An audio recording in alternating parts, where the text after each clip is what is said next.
When it comes to measuring the spout pouch thickness, it is important to consider several factors, including the packaging content, pouch style, material structure, and packing volume.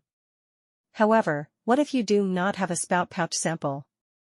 In this case, you will need to customize the total thickness based on the specific requirements of your packaging needs. Firstly, it is important to understand what is connected to the total thickness. Packaging content is a key factor, and can be divided into solid and liquid products. For example, coffee powder is a solid product, while juice is a liquid product.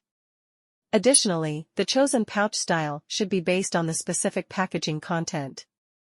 The material structure and total thickness should also be selected based on the pouch style. Finally, the packing volume is proportional to the total thickness, meaning that the bigger the packing volume, the thicker the total thickness should be. To customize the spout pouch thickness, there is typically a regular pattern that can be followed. For example, a packaging volume of 10 ml to 100 ml would require a total thickness of 110 microns, while a packaging volume of 150 ml to 200 ml would require a total thickness of 120 microns.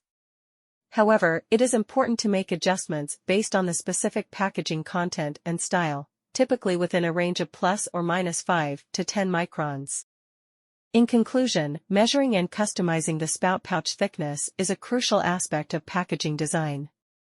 By considering the packaging content, pouch style, material structure, and packing volume, you can ensure that your spout pouches with nozzle are tailored to your specific needs.